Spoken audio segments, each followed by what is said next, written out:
అడుక్కున్నాడు. ఒక్కసారి అవకాశం ఇవ్వండి. నాకు ఒక్కసారి కొట్టేసి గెలిపిరా, ఒక్క ఛాన్స్. ఇదే పిల్ల నీ కంటికి పిల్లలా కనబడుతుందా? ఇంట్లో కూర్చొని తినే ఒంటి నిండా కొలెస్ట్రాల్ పెంచుకొని అడ్డంగా పెరిగింది. నాకంటే 7 కేజీలు ఎక్కువే ఉంటుంది.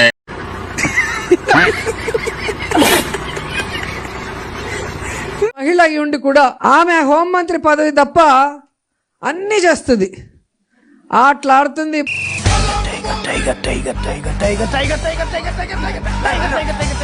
పాటలు పాడుతుంది.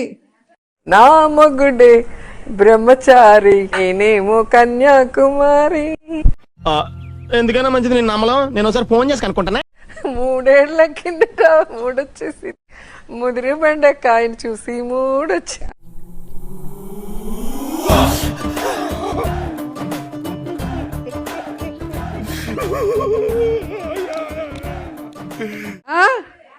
డాన్స్ వేస్తుంది,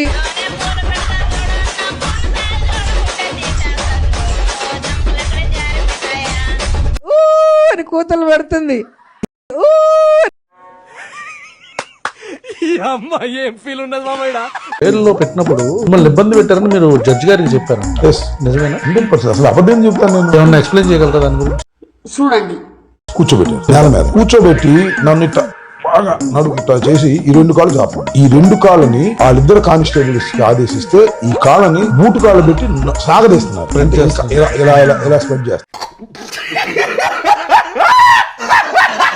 ఒక్కసారి పంది గారి మాటలేనండి. జగన్మోహన్ రెడ్డి అంటున్నామంట. అది పంది గారి ప్రాబ్లం. ఇంతకీ ఎవరు సార్ ఎంగ వెంకట్రావు? ఎవడో ఒకడో యువస్వామిటంట జగన్మోహన్ రెడ్డి గారిపై ఇష్టానుసారంగా మాట్లాడుతూ ఉన్నారు. అలాగే జగన్ రెడ్డి అని చెప్పేసి మిమ్మల్ని ఎక్కడో చూసినట్టుందండి. ఆ కొడుక జగన్మోహన్ రెడ్డిగా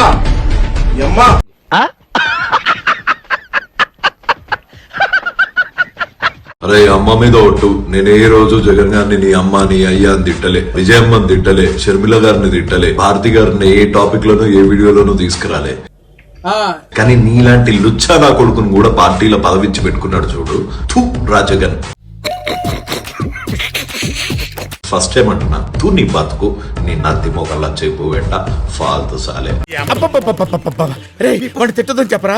ప్రజలు మనని ఓడించలేదు. ఈరోజు ఈవీఎంల మ్యానిపులేషన్ చాలా ఉంది అనేది నేను మొదటి నుంచి చెప్తున్నాను. ఇప్పుడు అవన్నీ కూడా ఒక్కొక్కటిగా బయటకు వస్తున్నాయి. అన్ని పార్టీలకు సంబంధించిన ఏజెంట్లతో పాటు కలిసి నొక్కి వీవీప్యాట్లలో కూడా దాన్ని చూసుకొని కరెక్ట్ గా అన్ని పనిచేస్తా ఉన్నాయని చెప్పి వెరిఫైడ్ అని చెప్పి సంతకం పెట్టి పోలింగ్ ఆఫీసర్లకు ఇచ్చిన తర్వాతనే పోలింగ్ మొదలైంది. మళ్ళీ ఏ రకంగా చెప్తారు?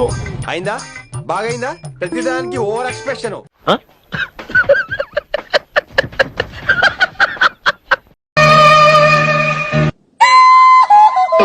చిచ్చి బేవర్స్ గాళ్ళు ఎక్కువైపోయి ఎక్కడో చూసినట్టుందండి.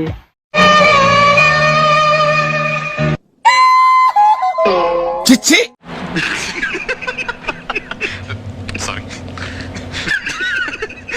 చంద్రబాబు నాయుడు ఈ రోజు చేస్తా ఉన్న రాజకీయంలో కనీసం 1% కూడా మనం ఆ రోజుల్లో ఎప్పుడు చేయలే.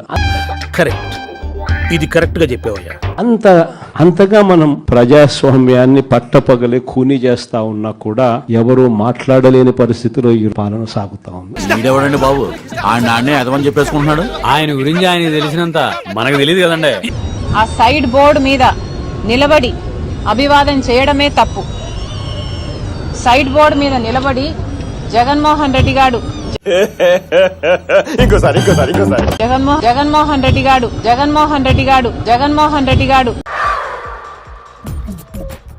నవ్వు ఆపుకుంటున్నావు కదరా. ఇక లాస్ట్ కి ఒక ఏఐ వీడియోని తీసుకొచ్చి వచ్చిందండి వయ్యారి. కరెక్ట్ గా తలకాయ ఆ టైంలో కారు కింద నలుగుతుందని ఎవరికి తెలుసండి? ఫ్రేమ్ అక్కడ పెట్టుకొని ఉన్నారు, ఇలా రొటేట్ అవుతున్నట్టు. మరి ఆ ముందు వీడియో ఏది, ఆ తర్వాత వీడియో ఏది అని నేను అడుగుతున్నాను. అటు చూడు బే. బతుకుశాడా? దాని ముందు దాని వెనకాల వీడియో ఎక్కడి నుంచి వచ్చింది నాకు తెలియక అడుగుతాను. అవును, క్లియర్ గా ఉందిగా. అనుకోని సంఘటన ఎవడైనా సరే అలా వీడియో తీస్తా కూర్చుంటాడా? గుండు తరుక్కుపోదు. ఒక వ్యక్తి కారు కింద పడితే ఆ వీడియో తీసుకోవడానికైనా సరే మనిషి పుట్టబుట్టినాడు ఎవడైనా సరే గుండు తరుక్కుపోదు. మండుతున్నట్టుంది. అలా తిత్తా కూర్చుంటాడా మా రోజుకి చూపించాలని చెప్పేసి అని. నీకు ముందు వెనకట్ల వీడియో కావాలా దున్నపోతా?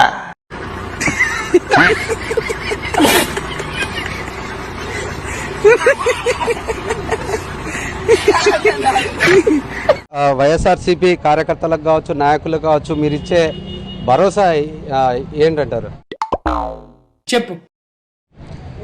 వైసీపీ నాయకులకు, కార్యకర్తలకు నేను గడిచిన 5 ఏళ్లలోనే ఏం భరోసా ఇవ్వలేకపోయినందుకు ఇప్పుడు నోరు మూసుకొని నా పని నేను చేసుకుంటాను.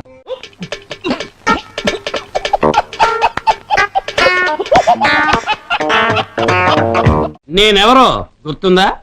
లేదే.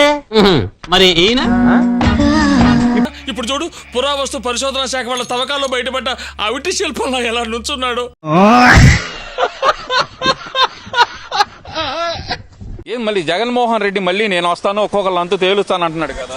జగన్మోహన్ రెడ్డి అనేవాడు ఇక అసలు మాట వినిపెట్టడానికే లేదు. ఇక అసలు రాడు, జగన్ ఎవరు నమ్మరండి.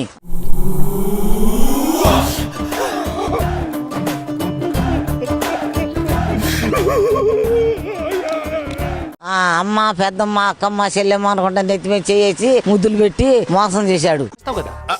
అంటే అది వచ్చి మా ఇల్లు ఆయన వచ్చి అక్కడ నుంచి డైరెక్ట్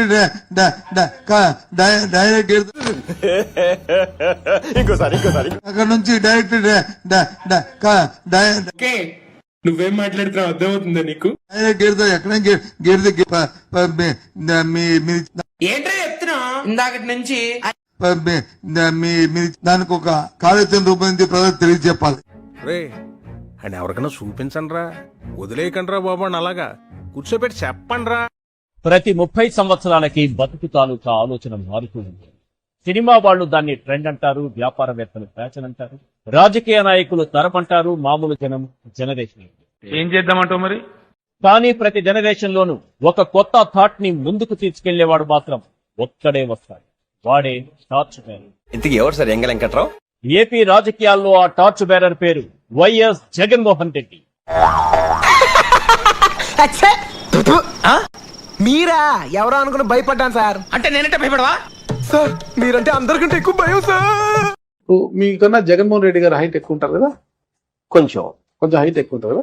మీకేమో ఇది తగిలింది ఇక్కడ తగ్గింది. జగన్మోహన్ రెడ్డి గారికి తగ్గింది ఇక్కడ తగ్గింది. అంటే రాయి ఇట్లా వేగంగా వచ్చినప్పుడు మీకు ఇలా తగిలి ఇలా పోయింటదన్న.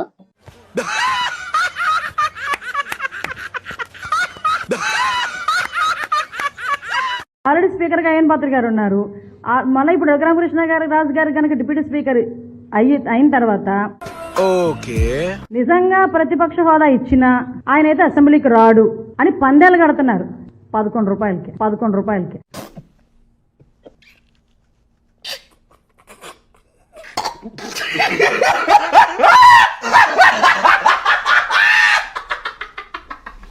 ఈ వైఎస్ఆర్సీపీ తనకి ఒక కరపత్రిక ఉంది అధ్యక్ష, ఏదైతే వాళ్ళ అవినీతి పత్రిక. నవ్వు ఆపుకుంటున్నావు కదరా? నేను కూడా చెప్తూ ఉంటా, ఏదైతే మనం కూడా సిగరెట్ ప్యాకెట్ మీద చూస్తూ ఉంటాం, పొగ తాగుట ఆరోగ్యానికి హానికరం అని. అవును, క్లియర్ గా ఉందిగా. అదేవిధంగా సాక్షి పత్రిక చదవడం కూడా ఆరోగ్యానికి హానికరమే అధ్యక్ష. అంటే అది వైసీపీ మళ్ళీ ఏపీలో కనిపిస్తుంది అంటారా? ఇంకొన్నాళ్ళు పోతే అలాంటిది పార్టీ ఉందని కూడా మర్చిపోతారు జనాలు, నాకు తెలుసు. ఒరే చందు, నేను క్లాసికల్ డాన్సర్ కదా అని క్లాస్ గా కనిపిస్తున్నాను అనుకుంటున్నావేమో. తేడా తోలు తీసేస్తాను ఏమనుకుంటున్నావు? వైసీపీ ఓడిపోవటానికి అసలు కారణాలు ఏంటి? ఒకవేళ గుర్తుంటే కూడా వాళ్ళు చేసిన అరాచకాలన్నీ గుర్తుంటే గుర్తున్నారు. చిన్న మాట అన్నాడు, 5 సార్లు ఓడిపోయారు మీరు. ఒక చిన్న మాట అన్నారు అచ్చెన్నాయుడు గారు గెలిచిన తర్వాత. ఇంకా బతికే ఉన్నాడా? నేను గెలిచాను, చాలా సంతోషం ఉంది, కానీ పెద్దగా సంతోషం లేదు గెలిచిన దానికోసం. ఎందుకంటే ఒక పూజకు పనికిరాని పువ్వు పైన నేను గెలిచినాను. కూరలో కరేపాకు తీసేసినట్టు, చారులో కొత్తిమీర తీసేసినట్టు నన్ను తీసాడు. అది పెద్దగా కిక్కు లేదు నాకు అన్నారంటే ఎంత తీసి పడేశారు కదా మిమ్మల్ని. అసలు ఒక పూజకు పనికిరాని పువ్వు. చూసేశాను, ఈ జన్మకి చాలు, నేను పోతానన్నయ్య, నాకు ఇది వద్దన్నయ్య, నేను పోతాను. పై నేను గెలవడం అంత కిక్కు లేదు నాకంటే. అసలు ఏంటి అసలు? నిన్ను కొట్టినా కుక్కను కొట్టినా ఒకటే. దివ్యల మాధురి పుట్టినరోజు ఊహిస్తేనే భయంకరంగా ఉంది. మీ అందరికి ఎలా ఉన్నా దువ్వాడ శ్రీనివాస్ కి మాత్రం దివ్యల మాధురి పుట్టినరోజు ఒక పండుగ రోజు. ఏ నవ్వుతున్నారు శ్రీనివాస్? ఏమిటి సిగ్గుపడుతున్నారా? వీడి ముఖానికి సిగ్గు కూడాను.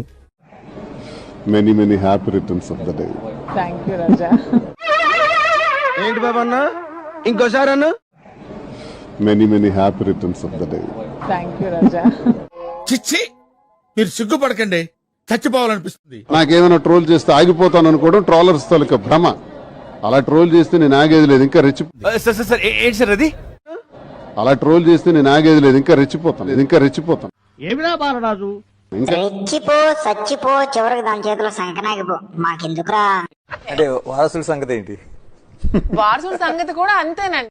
ఆయన దగ్గర బాణం ఉంది కానీ లేదురా.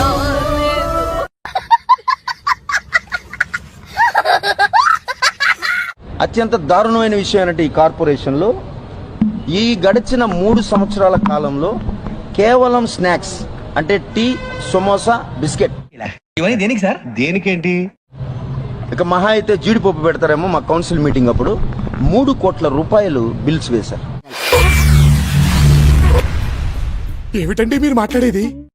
3 సంవత్సరాల్లో ఒక కార్పొరేటర్లు లేదా కౌన్సిల్ లేదా స్పందన కార్యక్రమం 3 సంవత్సరాల్లో కేవలం బిస్కెట్స్, స్నాక్స్, సమోసాకు 3 కోట్ల రూపాయల బిల్లు ఏంటండి? నా దందా అంతా వడ్డీ మీద చక్రవడ్డీ, చక్రవడ్డీ మీద భూచక్రవడ్డీ, భూచక్రవడ్డీ మీద విష్ణు చక్రవడ్డీ, ఇలాంటి 190 ఉంటాయి. మేము అందాజుగా రోజుకి లెక్క వేసుకుంటే ఒక రోజుకి కౌన్సిల్ గానీ మున్సిపల్ అధికారులు గానీ 5,000 రూపాయల బిస్కెట్లు, సమోసాలు తినేయాలి. ఓకే, ఎవరు పనుల్లో వాళ్ళు ఉంటే ఇట్లా అధికారులు వాళ్ళ పనుల్లో వాళ్ళు ఉన్నారు. ఇట్లాంటి అవినీతి పైనంతా కూడా ప్రశ్నించడం జరిగింది. కమిషనర్ గారు స్పందిస్తారని కోరుకుంటున్నాం.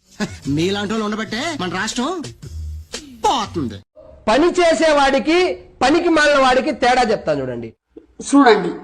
7-10 వయసులో శ్రీ నారా చంద్రబాబు నాయుడు గారు దావోస్ కెళ్ళి, ఇప్పుడు చూడండి, చూడ చక్కని పిక్చర్ ఇక్కడ మన ఐటీ మినిస్టరు రేవంత్ రెడ్డి గారు, చంద్రబాబు నాయుడు గారు.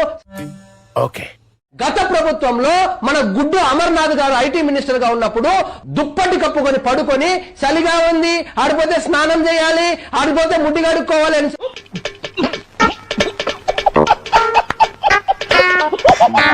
దుప్పటి కప్పుకున్న పనికి మాలినోడు ఎక్కడ? మనం అనాల్సింది పనికి మాలిన అమర్నాథ్ కాదు, పనికి మాలినోడికి పని ఇచ్చినటువంటి జగన్మోహన్ రెడ్డి అసలైన పనికి మాలినోడు. ఏమో పని చేసే ముఖ్యమంత్రి, ఆయనేమో పనికి మాలిన ముఖ్యమంత్రి. బాగా వేసేసాడు. తిరుమల లడ్డులో జంతువుల కొవ్వు. ఏంటి బాబా అన్న, ఇంకోసారి అన్న.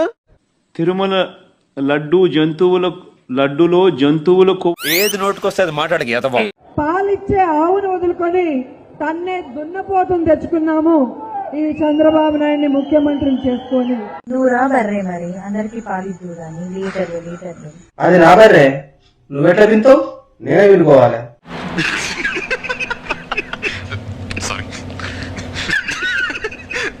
Last and final question to you. What is the message you want to say to Jagan Mohan Reddy? Only one statement I say. illa allu arjun gudu.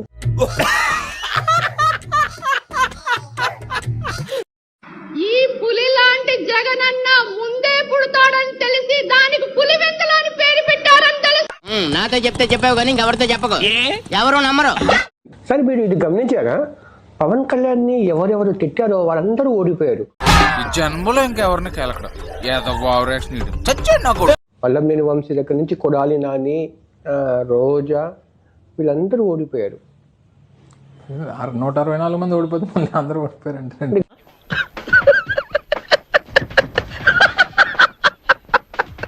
తిరిగి అధికారంలోకి వచ్చి మేము వచ్చిన తర్వాత నువ్వంటూ బతికుంటే అంటే ఏం చేస్తావరా? చంపుతావా? నరుకుతావా? ఏం చేస్తావరా? తిరిగి జైలు పాలు కాక తప్పదు. బాబు పక్కెళ్ళాడుకోమ్మా, మాట్లాడే పని ఉంది. ఆరింటికోసారి 7ంటికోసారి పావు తక్కువ 10ంటికోసారి పడుకుంటే ఓసారి మెలుకుంటే ఓసారి ఏమి తోచక కూర్చుంటే ఓసారి